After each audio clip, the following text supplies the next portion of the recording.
पाकिस्तान ने एक बड़ी ज़बरदस्त स्ट्रैटेजी के साथ और पूरी दुनिया को बावर भी कराया कि हम अमन चाहते हैं, एग्रेशन नहीं चाहते। और डोनाल्ड ट्रंप जिस तरह पाकिस्तान की तारीफ, अब तो इनविटेशन भी आया है आर्मी चीफ के हवाले से, क्या कहेंगे? सरप्राइज़ किया है पाकिस्तान ने पूरी दुनिया को। और जिस तरह से पाकिस्तान तो पहले दिन से ये कह रहा है, आपके सामने है ये जो फॉल्स नैरेटिव है मोदी साहब का, जो पहलगाम वाक़े के बाद से उन्होंने एक दफ़ा फिर इसको बिल्ड किया है और उसके बाद उन्होंने उसको कवर अप करने के लिए पाकिस्तान पे हमला करने की कोशिश की और जैसा उसका जवाब दिया है सारी दुनिया के सामने। लेकिन पाकिस्तान ने पहले दिन से ये उनसे कहा था कि जब ये पहलगाम वाक़या हुआ था, फॉल्स फ्लैग ऑपरेशन इन्होंने दोबारा किया, तो पाकिस्तान ने तो उनसे कहा था ये कि आप जो है वो थर्ड पार्टी बुलाएं और उससे जो है वो इन्वेस्टिगेशन करवाएं। और पाकिस्तान तो आपसे पीस की बात करता है, हमेशा ही पीस टॉक की बात करता है। ये तो आपकी तरफ से है कि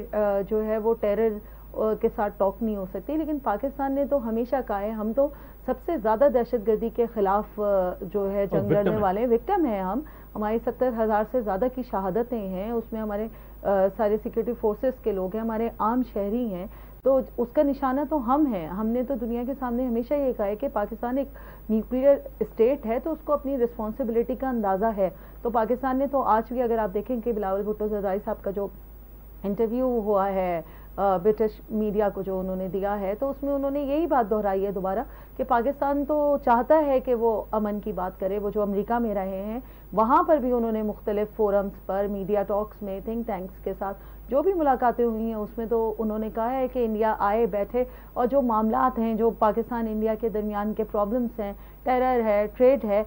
लोगों की जो मामलात हैं, इंडस वाटर ट्रीटी है, उस पर बात करें। लेकिन ये भी साथ में पाकिस्तान ने डिक्लेयर किया हुआ है, ये पाकिस्तान की स्टेट ने डिक्लेयर किया हुआ है कि अगर जो है ये इस इंडस वाटर ट्रीटी को ये कैंसिल करते हैं या इसको नहीं मानते हैं या इसको मुअत्तल रखेंगे तो पाकिस्तान इसको जो है फिर ऐलान जंग समझता है। फेमिना साहब, हमने डोनाल्ड ट्रंप ने जिस तरह मीडिएशन की, इंटरवेंशन कर रहे हैं, हम उसको वेलकम कर रहे हैं कि यहाँ अमन हो इस खित्ते के अंदर, और उसी के साथ इंडिया इसको वायलेटर कह रहा है कि बिटवीन पाकिस्तान एंड इंडिया, लेकिन वो कह रहा है कि इसमें अमेरिकन का कोई अमल दखल नहीं है, न होना चाहिए। क्या कहेंगी?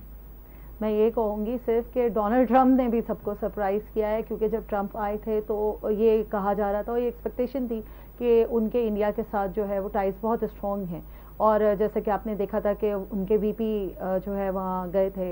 इंडिया, जो है वहाँ मौजूद थे जिस वक्त ये ऑपरेशन हुआ पहलगाम वाला। और दूसरी बात ये है कि मोदी साहब जो है वहाँ गए, लेकिन जब मोदी साहब ने इस दफ़ा अमेरिका का विज़िट किया तो ट्रंप ने भी उनको जो उनके F-35 तैयारे हैं वो टिका दिया। आपको पता है कि ट्रेड और वो किस तरह ट्रंप अपनी पॉलिसीज़ जो उनकी इमिग्रेशन के हवाले से हैं वो कितनी सख्त हैं, और उसमें जो है वो इंडिया भी उनके रडार पे आया। तो ये समझ रहे थे इंडिया और मोदी सरकार और वहाँ के थिंक टैंक्स कि शायद जो है वो पाकिस्तान को इररेलेवेंट कर देंगे। पाकिस्तान, ये आपको याद होगा कि पिछले साल जो है मोदी साहब ने फरमाया था कि पाकिस्तान तो 2 वक्त की रोटी पूरी कर ले तो बहुत है, पाकिस्तान दुनिया के लिए इररेलेवेंट हो गया है। तो अब आप मुझे बताएं कि जिस वक्त जो ये जंग शुरू हुई है, क्योंकि जंग तो हमने शुरू नहीं की थी, हमने ये ज़रूर कहा था कि जंग अब शुरू हो गई है,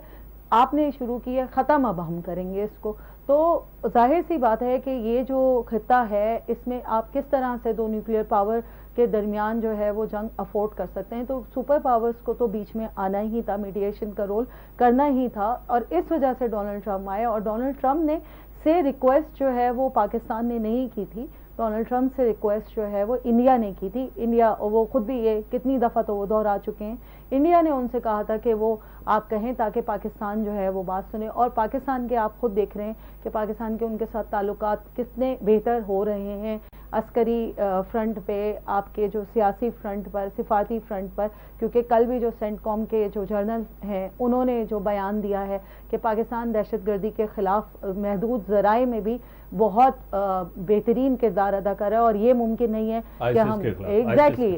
दाइश के खिलाफ। और जो है वो ये उन्होंने कहा कि हम ये नहीं कर सकते कि हम इंडिया को रूल आउट कर दें पाकिस्तान के लिए और पाकिस्तान को रूल आउट कर दें इंडिया के लिए। तो ये बैलेंस करेंगे बिल्कुल उन्होंने कहा। और जो ट्रंप ने भी बात की, वो कहा कि हम जो है वो ट्रेड्स की बात करते हैं, टॉक्स की बात करते हैं। तो तो आप मुझे खुद बताएं, एक सुपर पावर जो है वो बीच में आया और उसने जो है दो न्यूक्लियर पावर्स के दरमियान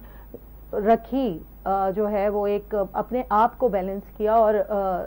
खत्ते को बैलेंस करने की कोशिश की, जो कि इंडिया बिल्कुल नहीं चाहता है, क्योंकि इंडिया को ये लगता है कि वो इस खत्ते में क्या कहते हैं चौधरी बने, इस खत्ते में वो बलूचिस्तान की सरजमीन को इस्तेमाल करते हुए, पहले उनका जो है वो अफगानिस्तान था, अफगानिस्तान के साथ पाकिस्तान की जो टॉक्स हैं वो भी एक बड़ा मीर साहब बड़ा ज़बरदस्त, अगर आप देखें उसका वो जो अब जो वहाँ पे तालिबान की इंटरिम गवर्नमेंट है उनको भी ये एहसास होता जा रहा है कि वो दुनिया से आइसोलेट हो गए हैं और पाकिस्तान उनकी ज़रूरत है। और जिस तरह चाइना, पाकिस्तान और अफगानिस्तान के हालात बेहतर हो रहे हैं, उसी के साथ एक जियो पॉलिटिकल शिफ्ट जो आया,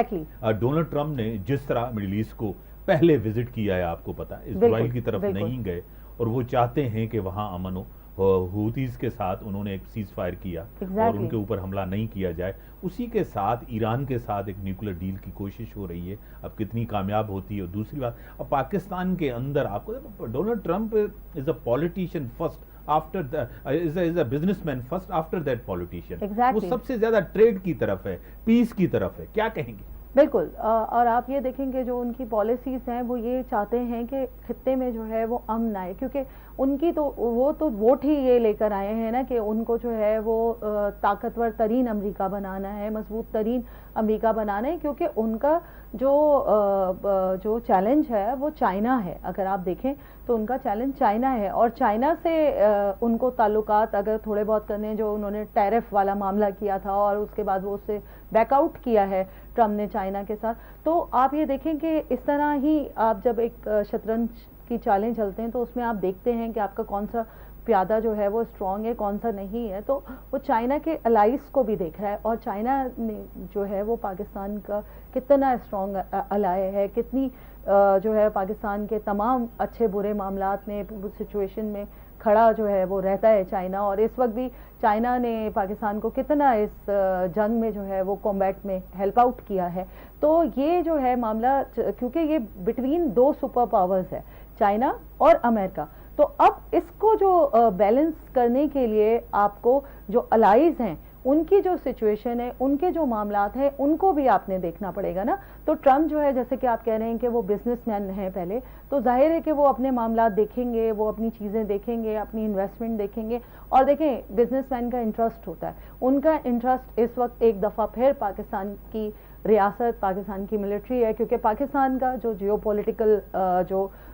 सिचुएशन है वो ऐसी है कि उसको कोई भी नजरअंदाज नहीं जिस तरह कह रही हैं कि आप, हमारी जो इम्पोर्टेंस है वो स्ट्रेटेजिक इम्पोर्टेंस बहुत ज्यादा है, जो पोजीशन है हमारी बहुत ज्यादा है, लेकिन एक स्ट्रेटेजिक मूव नजर आती है। अमेरिकन पाकिस्तान के करीब आ रहे हैं, इंडिया आइसोलेट हो रहा है। और दूसरी चीज आपको पता है, master of the political geopolitical chess जिसको कहा जाता है, तैयब उर्दुगान, उसकी भी बड़ी जबरदस्त मूव है, वो भी पाकिस्तान के साथ है। क्या कहेंगे? पाकिस्तान के तो तुर्की के साथ हमेशा ही बहुत अच्छे ताल्लुकात रहे हैं और आपने देखा ही है, मिलिट्री फ्रंट पे हमारे बहुत उनके साथ अच्छे ताल्लुकात हैं, हमारे पॉलिटिकल फ्रंट पे हमेशा उनके साथ बहुत अच्छे ताल्लुकात हैं। और जिस तरह से इस वक्त इंडिया जो है वो आइसोलेट हुआ है, तो मीर साहब इसमें सबसे बड़ा जो प्रॉब्लम था ना इंडिया के लिए, वो ये समझ रहे थे कि ये अपना फॉल्स फ्लैग ऑपरेशन कर कर एक दफ़ा फिर पाकिस्तान को आइसोलेट करेंगे, लेकिन इस दफ़ा इनकी चाल जो है वो उल्टी पड़ गई है। इस दफ़ा इनका जो नैरेटिव है वो कोई बाय नहीं कर रहा है। ये बड़ा जो है ना, बड़ा एक धचका है इनके लिए। इंटरनेशनल मीडिया, आपको पता है, CNN हो, BBC हो, फॉक्स हो, पूरी दुनिया जितने टीवी चैनल्स हैं उन्होंने भी इनको एक्सपोज कर दिया है। और जिस तरह पहले कहते थे कि नहीं हमारा कोई भी जहाज जो है ना उसको शूट आउट नहीं किया गया, लेकिन आपको पता है आज के दौर में ये चीजें छुप नहीं सकती।